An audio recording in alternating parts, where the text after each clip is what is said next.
اب ایک چھٹی چیز ہو آخری، اس کو میں نے آخر میں رکھا ہے تاکہ تھوڑی سی اس کی بھی ڈیٹیل سامنے آ جائے. چھٹی چیز جو ہے خرق عادت کی، خلاف معمول، اس کو کہتے ہیں استدراج.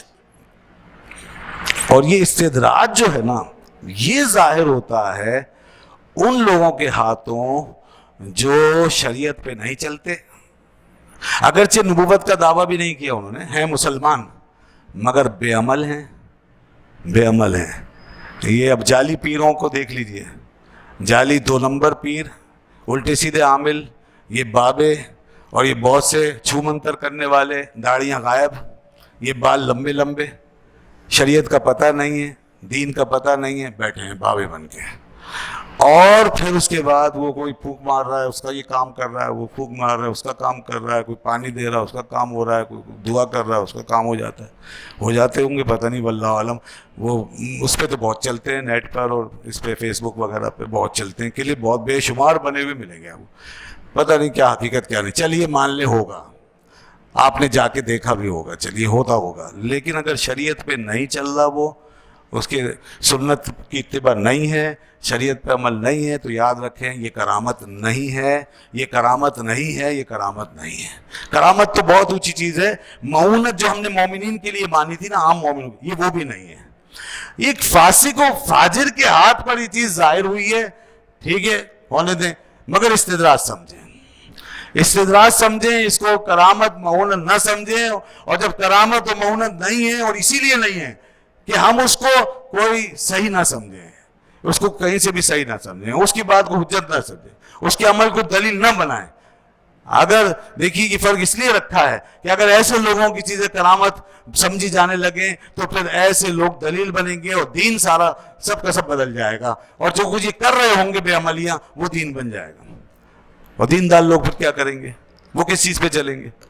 تو یہ ایسے لوگ جو دین پہ نہیں چلتے ہیں، مسلمان لیکن کرامتیں دکھاتے ہیں، تو وہ کرامت نہیں ہوتی، وہ ہوتا ہے استدراج. اور استدراج کا دوسرا مطلب یہ ہے کہ اللہ تعالی، استدراج کا مطلب بتاؤں، یہ کوئی فضیلت کی بات نہیں ہے. استدراج کا مطلب یہ ہے کہ اللہ تعالیٰ ایسے لوگ جو ڈھٹائی سے چلتے ہیں، توبہ نہیں کرتے، تو ایسے لوگوں کے ہاتھوں اس قسم کی چیزیں ظاہر کرتا رہتا ہے تاکہ وہ اس میں پھنستے چلے جائیں اور اسی مغالطے میں پڑے رہیں یہاں تک کہ مکمل تباہ ہو. تو یہ ہلاکت کی طرف بڑھنا ہے. استدراج کا مطلب ہے درجہ بدرجہ آگے بڑھانا، آگے لے جانا. تو یہ لے جانا اوپر نہیں ہے، اوپر کی طرف، بلکہ یہ کار مذلت میں لے جانا ہے، عذاب میں لے جانا ہے. تو درجہ بدرجہ وہ عذاب کی طرف جا رہے ہیں، پکڑ کی طرف جا رہے ہیں، جہاں پہ کہ اللہ تعالیٰ پھر ان کو مکمل طریقے سے پکڑ لے گا. تو اس لیے اگر کسی آدمی کے ساتھ عام چلتے پھرتے بے عملی کی حالت میں ایسی چیز واقع ہو جائے کہ اس نے ایک بات کی اور وہ ہو گئی، کوئی چیز عجیب و غریب ہو گئی، تو اس کو اپنی کرامت نہ سمجھیں، بلکہ توبہ کریں، اللہ سے معافی مانگیں کہ اللہ میں تو اس قابل نہیں ہوں، میں تو اس قابل نہیں ہوں، یہ چیز میرے ساتھ ہو گئی ہے، مجھے معاف فرما اور مجھے توبہ کی توفیق عطا فرما. ورنہ ایسے پھنسیں گے کہ جناب پھر نہ کوئی کتاب کام آئے گی، نہ کوئی نصیحت کام آئے گی. آپ ذرا سمجھا کے دیکھ لیں ایسے باباؤں کو جو شریعت پہ نہیں چلتے اور لوگوں نے ان کو ولی اللہ مان لیا ہے، ان کی کرامتیں لوگ دیکھ رہے ہیں، وہ کبھی نہیں مانیں گے، کبھی نہیں سنیں گے. اگر ہمارے بزرگان اپنے قبروں مزاروں سے بھی اٹھ کے آ جائیں ان کو سمجھائیں تو یہ شاید ان کی بھی نہیں مانیں گے. یہ اپنے آپ کو ان کے درجے کا ولی سمجھتے ہیں، بلکہ ان سے بھی زیادہ سمجھتے ہیں. ان کا یہ حال ہو گیا ہے.